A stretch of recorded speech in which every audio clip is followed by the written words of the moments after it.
Então, pera aí, ó. Um sanduíche entra no bar. Aí, o barman diz: Ei, não servimos comida aqui.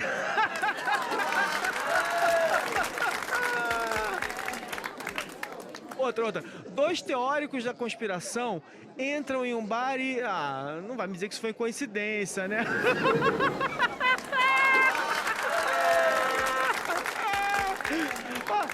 Uma bola de tênis entra num bar e aí o garçom pergunta: quem serviu você?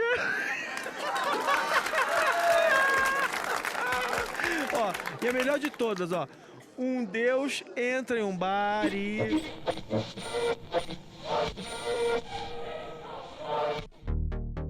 Olá, eu sou Alexandre Maron. E eu sou MM Isidoro. E esse é o Watchmen. O podcast oficial da série original da HBO. Watchmen.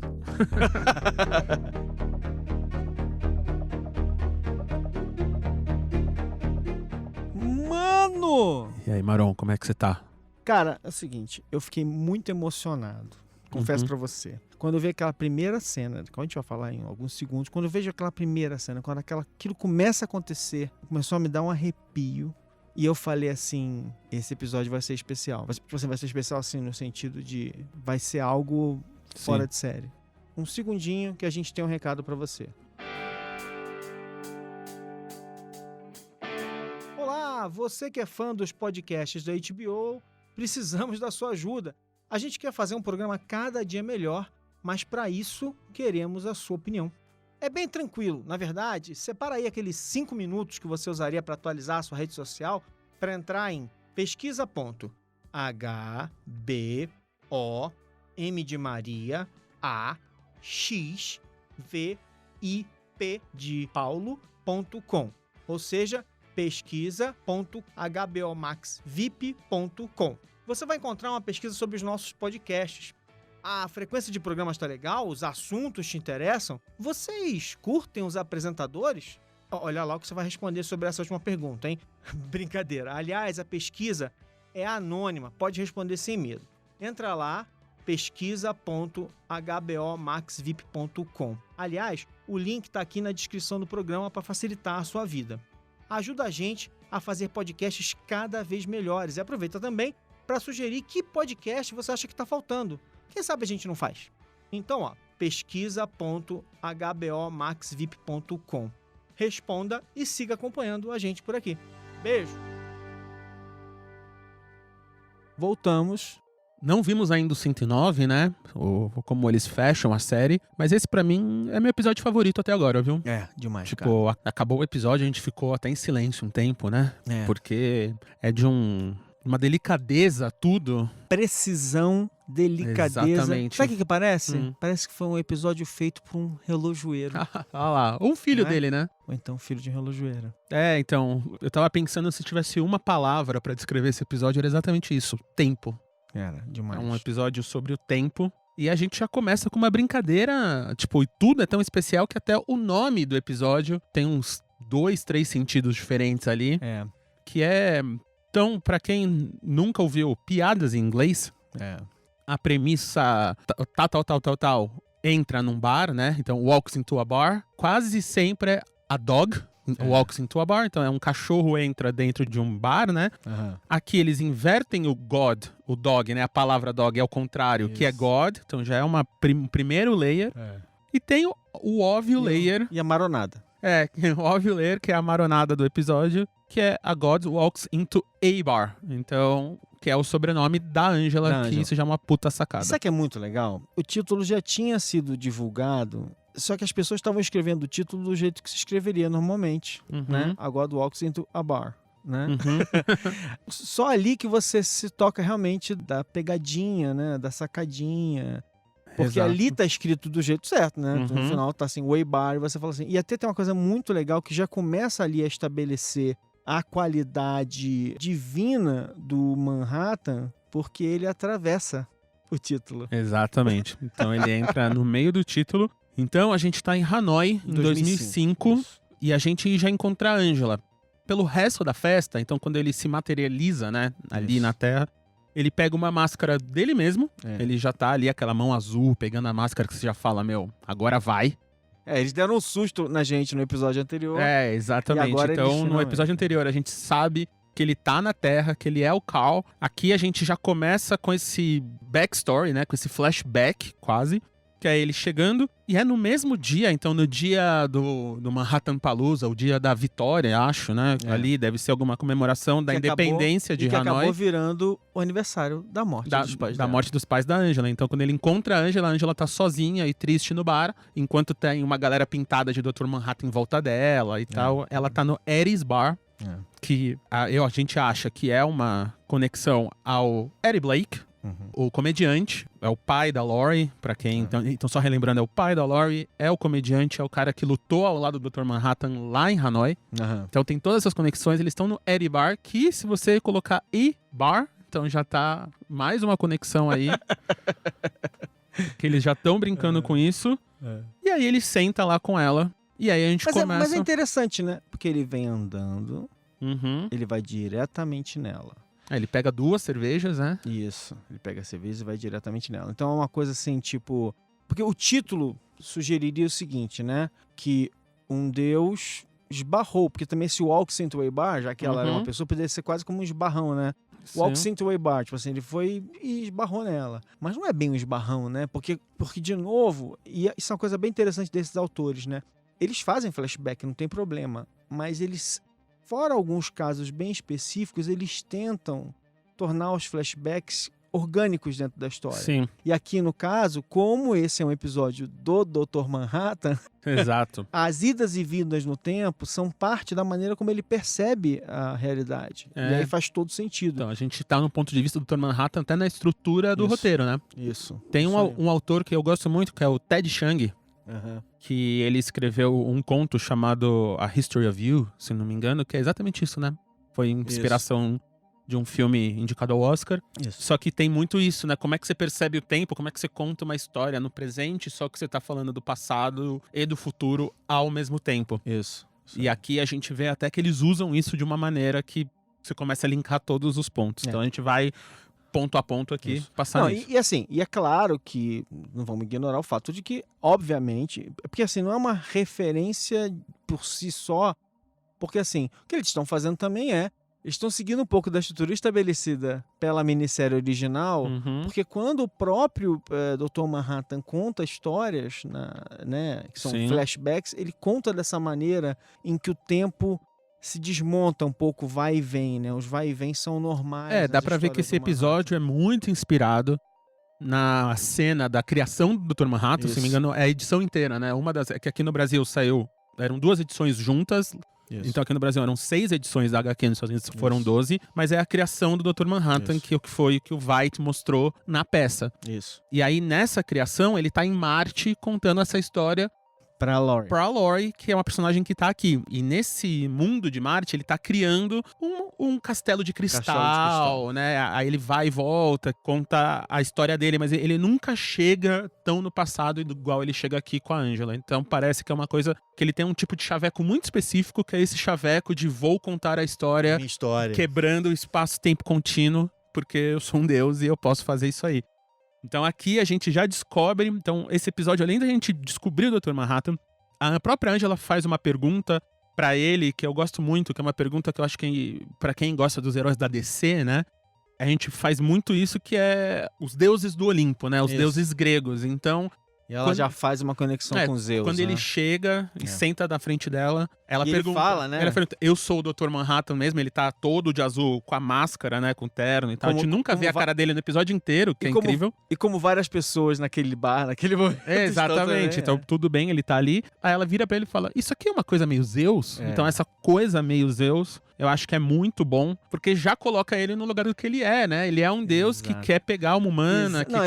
E talvez a grande obsessão dele, inclusive foi como o governo americano tentou controlar ele durante bastante tempo, foi mantendo ele ocupado com paixões, né? As paixões dele, as mulheres, Sim. por quem ele foi se interessando. Exato. Então, talvez fica claro, e mais na frente o Veidt vai mostrar isso também, mas fica claro que esse é um ponto que ficou nele, né? Ele continua tendo esse interesse, essa paixão, essa coisa nos relacionamentos pessoais dele, né? Talvez Exato, seja a e acho que manifestação. aqui tem mais uma coisa bem legal, e mais um ponto, que acho que é o ponto da série, né? Acho que a série fica falando muito de maternidade, tanto a paternidade, quanto muito mais a maternidade, a coisa do ovo, né? Do ovo, a galinha, ele Vai fazer isso mais na frente. Aqui nesse episódio ele mostra o ovo pra Angela e tal, os clones, né? Tem muita dessa coisa de você ter uma coisa de sangue com você, né? Quase Isso. como se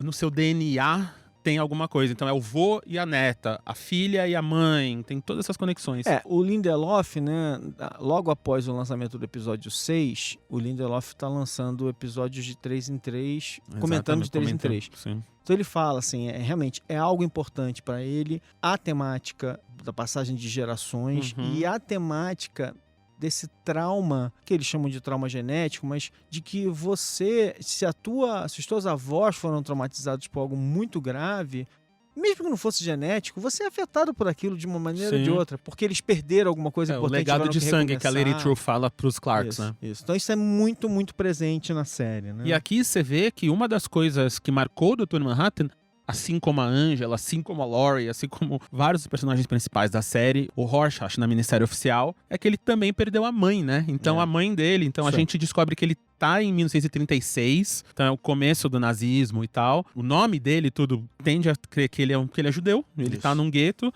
A mãe dele se apaixona por um nazista na época, um chefe da SS, e ele vai se refugiar com o pai dele, que era o relojoeiro, no castelo, que depois é o castelo que ele leva pra Europa, quando ele cria o mundo lá. E tem várias características legais, né? Então, é o mesmo castelo que ele transporta lá pra Europa. É o mesmo castelo. E ele pegou o rosto dos anfitriões que estavam recebendo as pessoas e tal, que eram ricos e tal.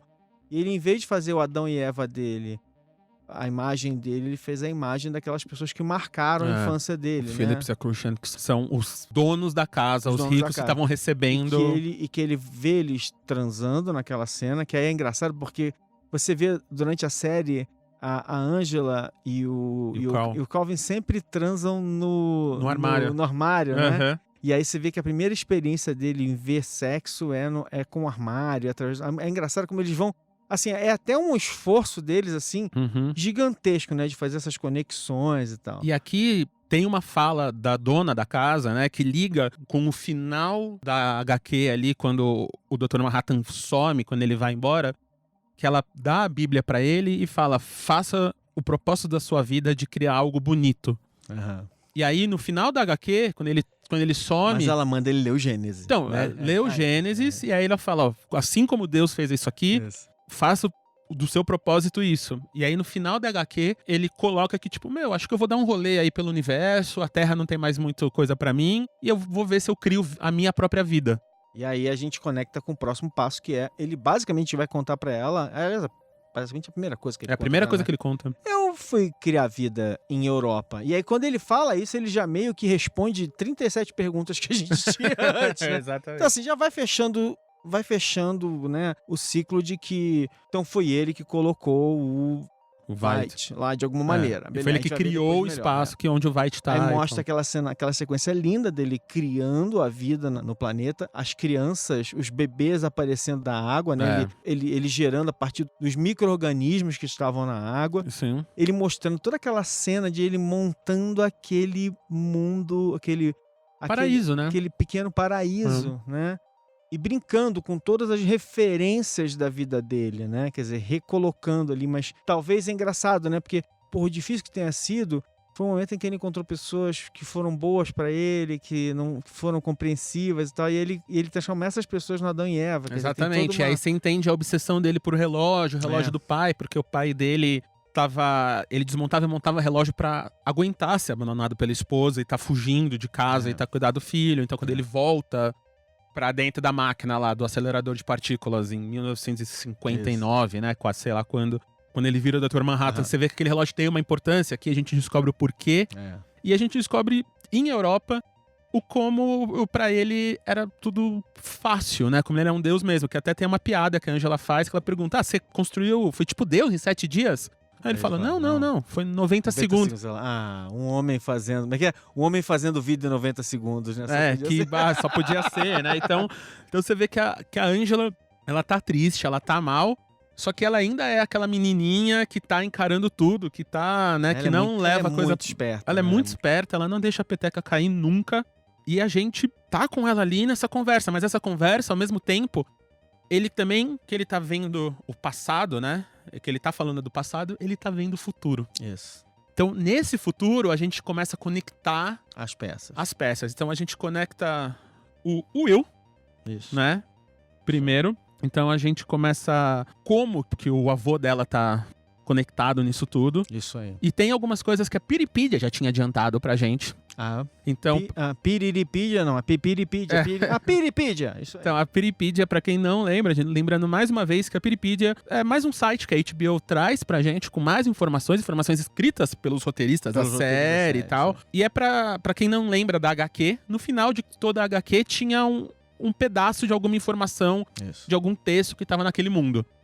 Na série, eles estão fazendo muito isso com o American Hero Story. O American Hero Story, ele tá tendo o papel da história em quadrinho dos piratas. Isso. E a Piripedia tá tendo o papel desse epílogo ali, que era depois. E aí ele já tinha adiantado que quando o Capitão Metrópolis morreu, ele deixou toda a riqueza dele que ele fez com os Minutemen e tal, pro Will. Isso. E o Will foi morar na casa dele, e por isso que ele sumiu, porque ele tava com grana, ele tava bem. E é lá que o Dr. Manhattan vai encontrar ele já no corpo do Carl. E é aí que tem, acho que é uma coisa super legal, que tem uma conexão que é a própria Angela falando com o próprio avô, né, através do Dr. Manhattan do Judge. Através do tempo, e cria um paradoxo que ferra tudo, né? Exatamente. Mas é engraçado, porque isso é importante, né? Esse momento em que ele está falando com o Will, a gente está juntando as peças aqui, mas esse momento que ele está falando com o Will, em 2009, beleza, ele estava se preparando para perder a memória, né? Exatamente. Mas em 2019, ele acabou de tirar aquele negócio da cabeça e ele ainda tá meio confuso e meio frágil. Então é engraçado, porque, né, por mais que o Dr. Manhattan, assim, seria uma meninice dele, né? Tipo, cometer um erro daqueles, né? Criar um paradoxo completamente desnecessário e tal, não sei o quê. Então eles têm que estabelecer que ele estava um pouco confuso e estava enxergando as coisas de um jeito meio torto, né? Porque ele basicamente cria um paradoxo, assim, do nada, né? Tipo, então, você conhece o Judd? Ele, quem?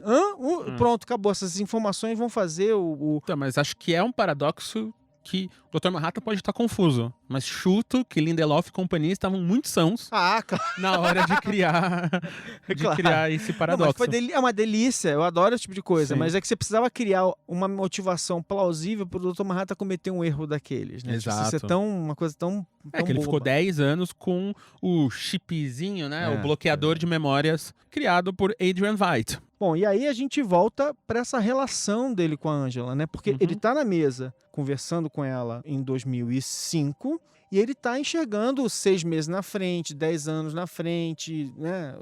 4 anos na frente e tal. E ele, nesse momento que ele tá falando com ela, ele sabe que em 6 meses ele vai ter uma briga com ela, porque ela acha que ele não sabe tudo, ele, né, tá sempre à frente de todo mundo. E nessa briga que ele tem com ela, é um momento ali de terminar o namoro, né? Tipo, ela tá cansada da maneira como ele enxerga o mundo. Acho que tem uma cena muito legal que ela pergunta pra ele quando foi que você teve medo alguma vez na sua vida. Ele só consegue lembrar de um momento, que é quando ele morre, né? E ressuscita, aquela coisa toda. E é isso que vai levar ele a procurar o Veidt. Né? E acho que aqui tem uma homenagem à HQ original, que é, na HQ original, a briga que ele tem também com a Laurie vem quando eles estão transando, só que ele não está lá. Então, tipo, ele começa a multiplicar os braços, né? Talvez todos os membros dele, que aqui, né, os membros do Dr. Manhattan é um tópico importante aqui nessa série. Então ele começa... Mas só que ele, ao mesmo tempo, ele tá ali com a Laurie, transando com a Laurie, mas ele tá também construindo a máquina com o Veidt, né? Ajudando o Veidt a construir a máquina lá. Então ele tá lá fisicamente, mas ele não tá lá porque a mente dele tá em todos os lugares ao mesmo tempo. Aqui, com a Angela, é a mesma coisa. Então ele tá e ela vê que eles estão transando Só que ele não tá lá. Ao que ele não tá lá, ela fica puta. Só que o que é legal é que, diferente da Laurie que causa e vai embora, ela meio que fica lá e fala, vai embora. e você que vai, mas ela tá querendo comprar aquela briga de, tipo, vai, eu preciso de um tempo. E no que ele vai, aí ele encontra nosso querido... E é engraçado, porque o personagem não tem graça se ele não evoluir, né? De alguma maneira. É difícil imaginar o Dr. Manhattan evoluindo, porque parece que ele tá sempre vivendo tudo ao mesmo tempo. Mas é muito legal ver nesse episódio essa ideia de que ele faz diferente dessa vez, né? Quer dizer, que a Angela, pra ele, ela é especial, de alguma maneira. A Angela, ela é posterior a tudo que aconteceu em 85, naturalmente, que estamos em 2005. E ele tá vivendo alguma coisa, né? Ele tá vivendo um momento em que ele quer algo diferente, ele quer viver algo diferente. Então, eu acho muito legal, porque quando ele vai encontrar o Veidt, quer dizer, provavelmente ele já sabia o que ia acontecer, né? Afinal de contas. Ele vai meio que, tipo assim, então, você não tem alguma coisa pra me ajudar em relação a isso? Sim. Tipo, que é até engraçado, né? Tipo, sei lá, por que o Dr. Manhattan não faria isso ele mesmo? Enfim, mas o Veidt é o Veidt, o Dr. Manhattan é o Dr. Manhattan, ele envolve o Veidt e aí acontece uma sequência bem legal, né? Porque a gente vai ver o Veidt jogando o Lula.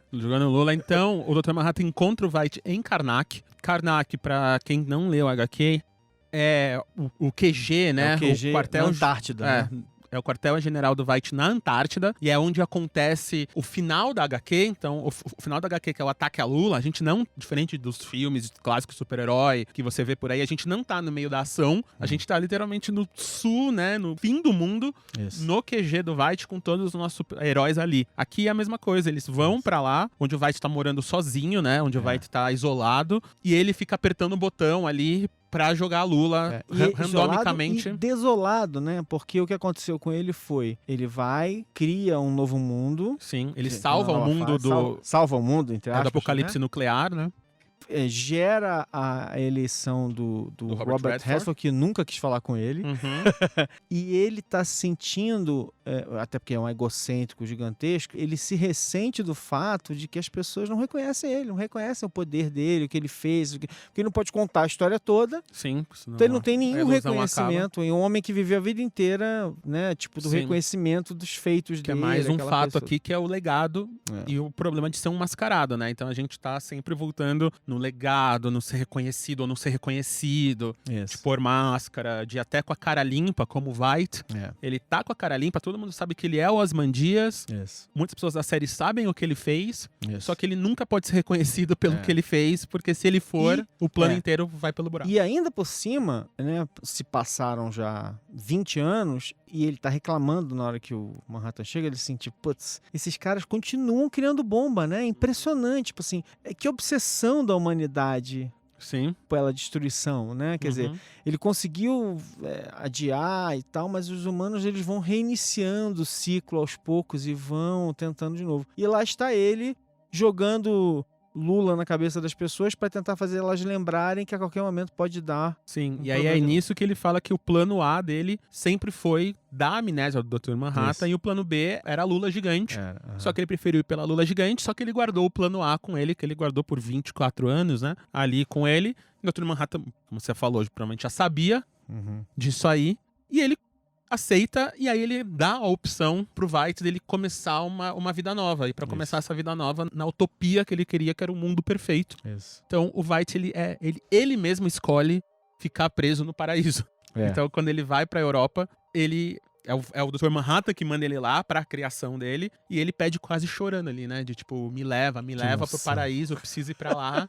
Só que a gente sabe o que aconteceu, vendo, né, cada episódio, as ceninhas dele. Toda a curva dele de desespero. Que no começo era legal, mas a utopia quanto a distopia é ruim, né? Porque na distopia você não tem vontade de fazer nada, você não tem como fazer nada. Na utopia é tão bom, mas tão bom, que você também não consegue mudar, você não consegue ir pra frente, você não consegue evoluir. E ele tá preso bem ali.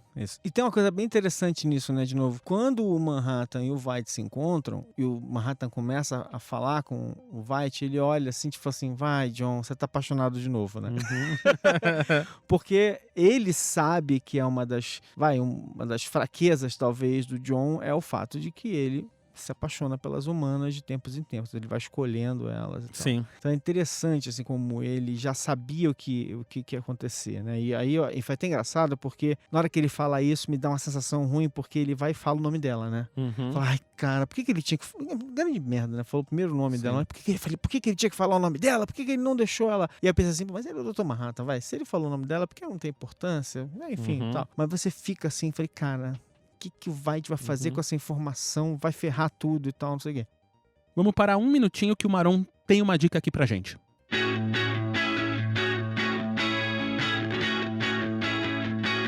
Olha, o Watchmen é uma daquelas séries cheias de detalhe e que cada episódio pede pra ser visto e revisto várias vezes. Tem um monte de informações escondidas, referências e, pra isso, você tem a minha nova paixão, o HBO Extras.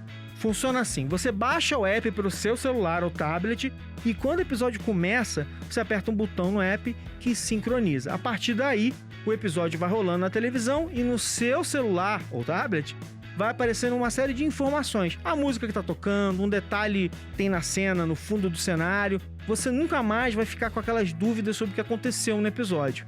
E aí você junta com o HBO Go, que você pode ver o episódio várias vezes, e é uma combinação fantástica.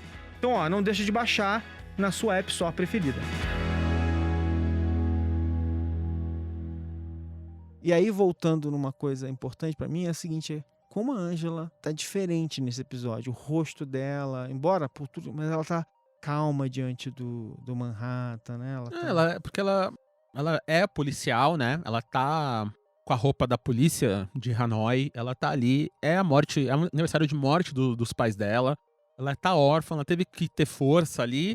E acho que ali, assim como pra ele, é uma chance de um novo começo. Porque ele chaveca ela com aquela empáfia, né? De tipo, a gente vai jantar, você vai jantar comigo amanhã, a gente vai ter 3 filhos, a gente vai, tipo, ele vai falando e ela, eu acho que ela tá plantando, como qualquer bom Deus, né? O Zeus, ele tá plantando na cabeça dela futuros possíveis e futuros, e uma versão do futuro que ele já sabe que vai acontecer. Então, você plantar a esperança na pessoa ali, a gente vê ela no episódio passado como aquela menininha que aluga a fita de Blaxploitation e tal, e que aponta o dedo pro cara, de foi esse cara mesmo, sabendo que o cara vai morrer, né? O cara que ajudou o cara da bomba. A gente viu a série inteira ela sendo a Sister Knight, mas aqui ela tá frágil. Então é uma das poucas vezes que a gente vê ela frágil e, tipo, que atuação. Maravilhosa. E eu adoro porque ele faz isso tudo por ela, pela paixão que ele tem por ela, volta. E eu achei bem interessante, é quase uma cerimônia de casamento, né? Porque o objeto é uma espécie de anel, é o símbolo do átomo, que é o símbolo dele, né? Do hidrogênio e tal. Ele vai usar aquilo e colocar e tal.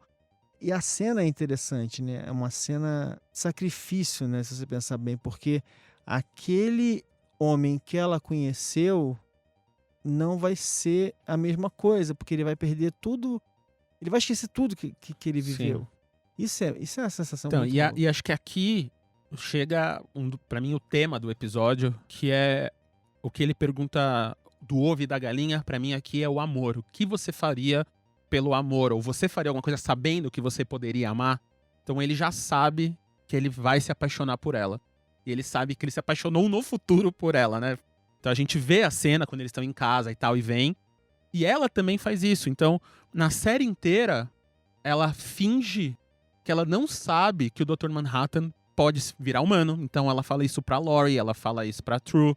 Ela finge que ela não conhece direito o Manhattan quando ela tá com a Laurie e o Piri no carro. Falando, então a história de vocês é tipo daqueles caras que estão na televisão. Então você mesmo já trouxe bastante isso aqui no podcast, de como ela tá sempre mentindo e ofuscando e tal. E você vê que agora a gente entende que ela tava fazendo tudo isso por amor. Assim como o Dr. Manhattan fez com ela pra mostrar logo no começo que ele amava ela, ou que ele iria se apaixonar por ela, que ele está apaixonado por ela no futuro, que é se desprender do corpo dele e assumir um outro corpo. Isso. Então, ele virar o Carl, pra mim, é quase um noivado. Ele mostrar pra ela, né, o lugar que ele tá, de tipo, eu quero viver com você. Eu sei que você não tá confortável de eu ser azul, de eu ser um deus. O que você fica confortável? É isso? Então bora lá.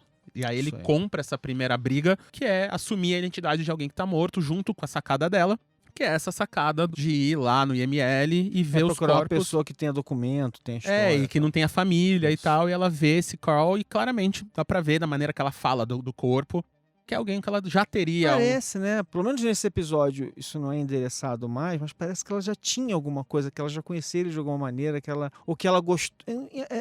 Então, eu acho que tem duas coisas ali. Uma boa série do Lindelof, que ele responde quase todas as perguntas, mas deixa algumas. Mas não vai deixar. A gente nunca vê a cara original do Dr. Manhattan. Isso. E no final do episódio, quando a gente tá no nosso presente, e a gente vê ele vira o Manhattan de novo, ele continua com a cara do Carl.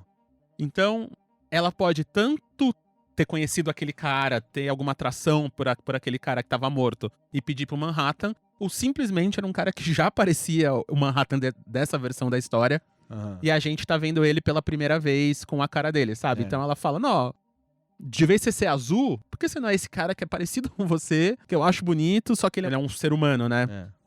E aí, no final, ele não muda a cara. Então ele pode tanto não mudar a cara porque tirou a coisa do cérebro dele e ele não tem força, ou ele já sempre foi a cara dele. A gente nunca vai saber. Então é o ovo e a galinha do episódio inteiro aqui. Inclusive, o ovo é um símbolo que a gente tá dando muito, que ele dá volta aqui, porque o ovo, ele mostra o ovo pra ela ali na bebida, ele bebe o ovo na cerveja. Isso. E tem a cena dele fazendo a panqueca lá na frente na casa, né? A cena da panqueca, ela com ovos, os personagens, né, dos ovos no quarto episódio, a figura do ovo como algo que contém vida, né, é algo que é repetido ao longo da série muitas e muitas vezes.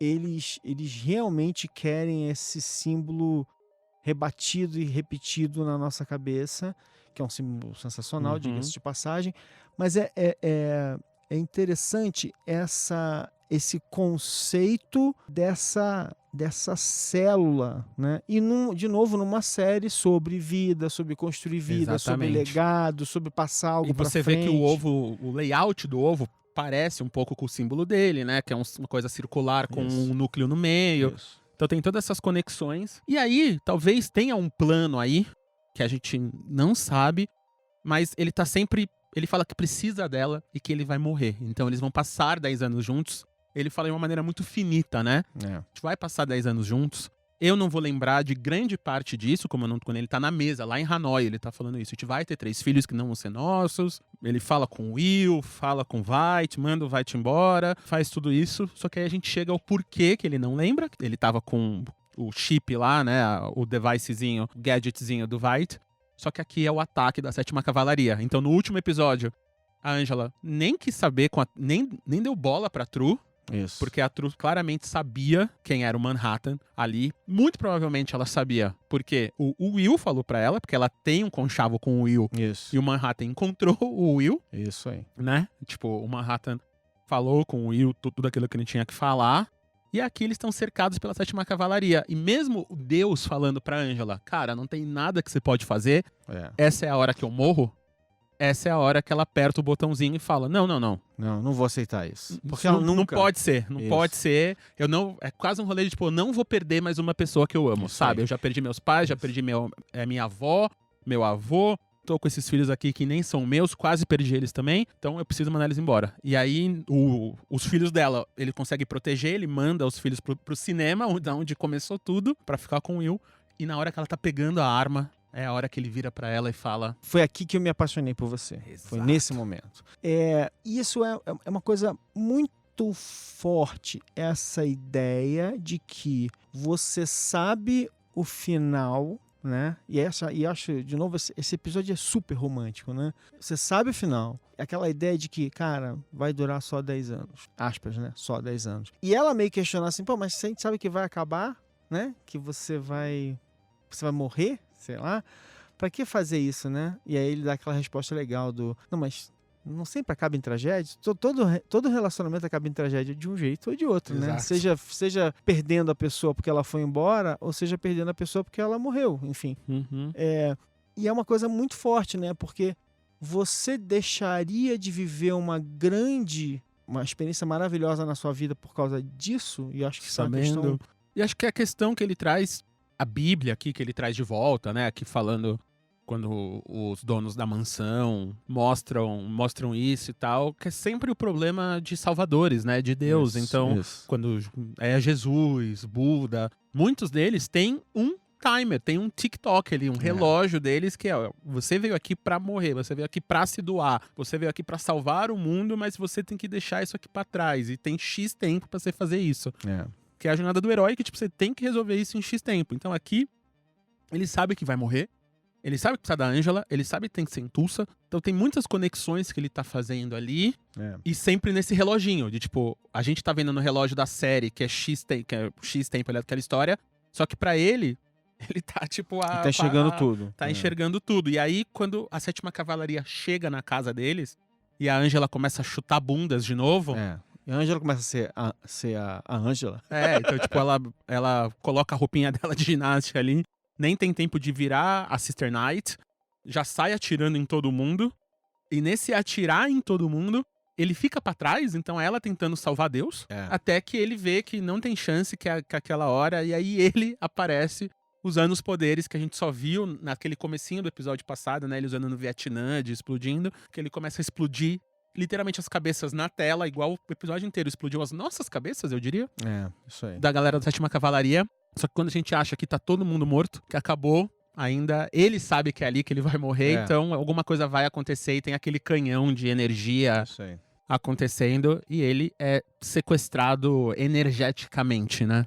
Enfim, será que ele morreu? Eu diria que é difícil acreditar que eles iam matar ele nesse 8º episódio com o episódio inteiro pela frente, mas fica completamente ali estranho, eu pessoalmente acho que tem muito da 7ª Cavalaria aí, o plano do Keane, né? O que o Keane fala com a Laurie, então acho que eles sabiam que o Manhattan tava lá, então como eles sabiam, como a True sabia, eles também sabiam, então eles estavam lá, mas a True também pode estar envolvida com a 7ª Cavalaria, a gente não sabe, então talvez ele tem tudo a ver com o Millennium Clock, né? O Millennium Clock pode estar conectado, porque a True perguntou pra Angela se ela não queria saber quem era, o Keane Jr. sabia, agora a Laurie sabe que, né? Tipo, tem muita gente que tava sabendo.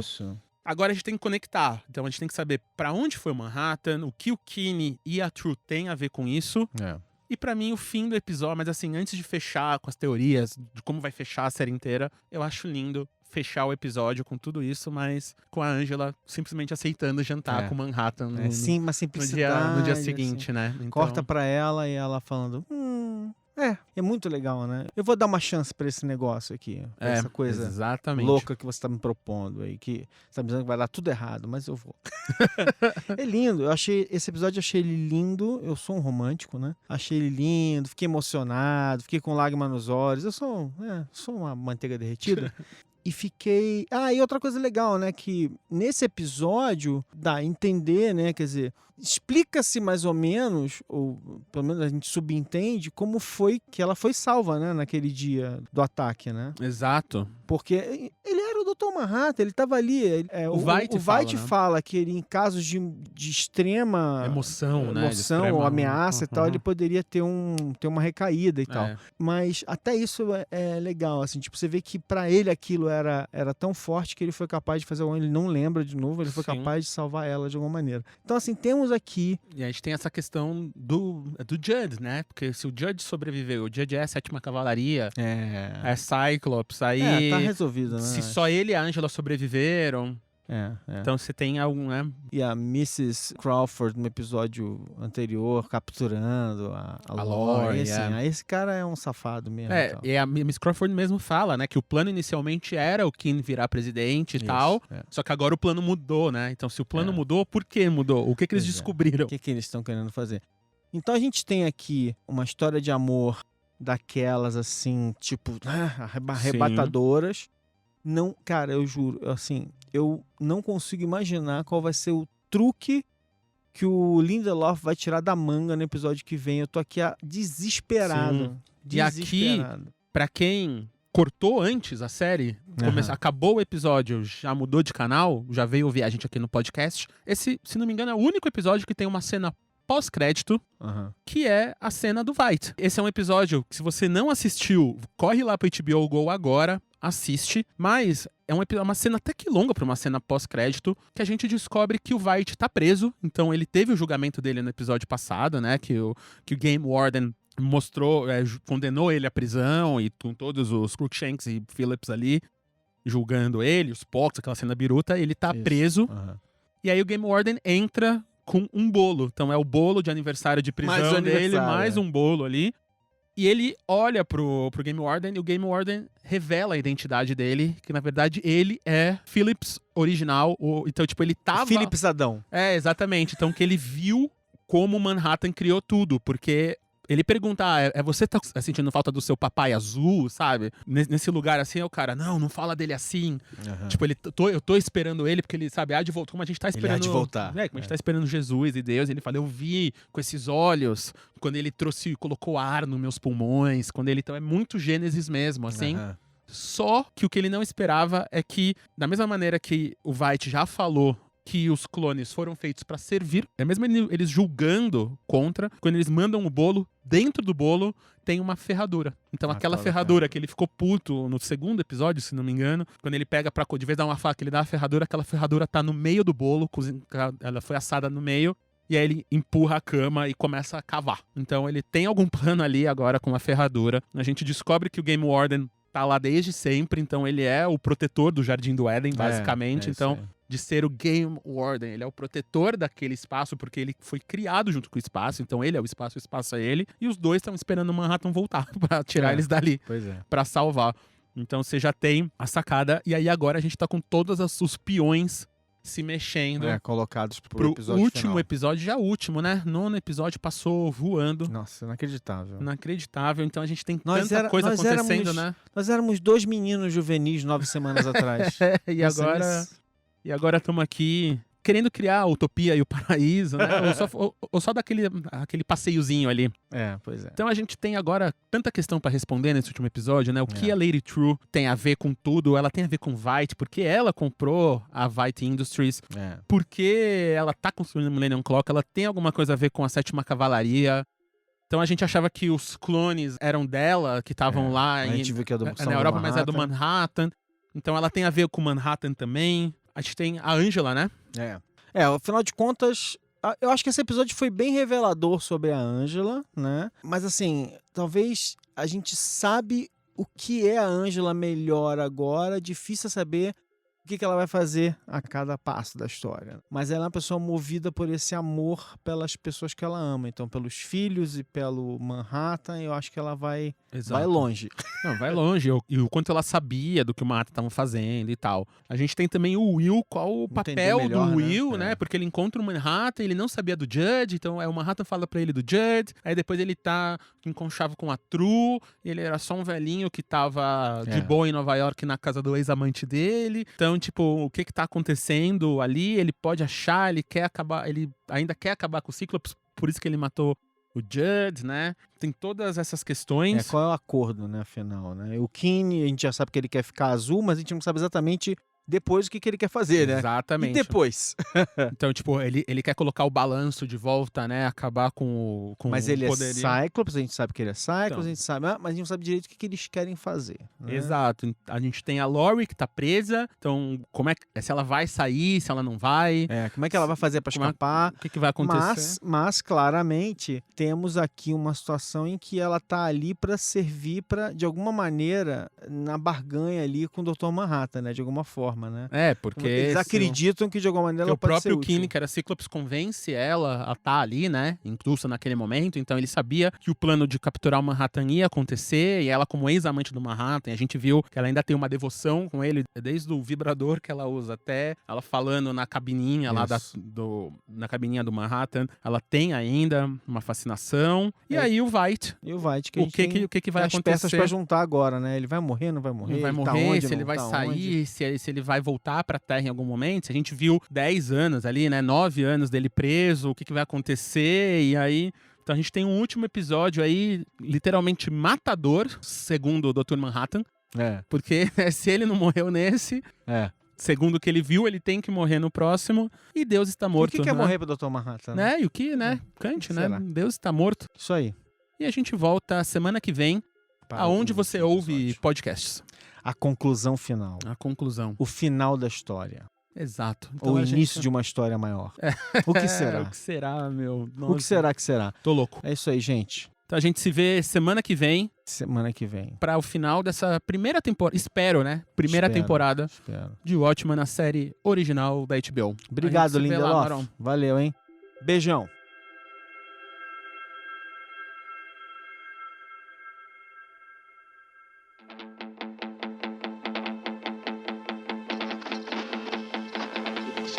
Vai uma dica aí pra todo mundo que, assim como eu, vai ficar órfão de uma série legal, uma série do Lindelof pra assistir assim que acabar Watchmen, que é The Leftovers. E Leftovers, ela tá disponível na HBO Go. A HBO Go é muito legal, que lá você tem todas as séries clássicas da HBO e também todos os lançamentos, as séries que estão no ar, todos os episódios entram junto com a televisão, então se você tá longe da sua televisão, tá longe da sua casa, você pode ter o aplicativo no seu celular, no seu tablet, no seu computador. Você pode assistir ao mesmo tempo que todo mundo que tá vendo na TV. E o legal é, se você já assina a HBO na sua TV a cabo, você já tem acesso ao serviço da HBO Go. É só entrar lá no hbogo.com.br ou baixar o aplicativo e logar com as suas credenciais. Agora, se você quer assinar, você consegue assinar só o HBO Go baixando o aplicativo no seu celular e no seu tablet e criando uma conta para você lá. E se eu fosse você, não perdia, porque além dos filmes mais recentes, das séries como His Dark Materials, as séries que vão estrear em 2020, você tem séries como Sopranos, Sex and the City e uma porrada de coisa legal. Então entra lá em hbogo.com.br e assine você também. Você acabou de ouvir o podcast oficial da série original da HBO, Watchmen, escrito, dirigido e apresentado por Alexandre Maron e M.M. Isidoro.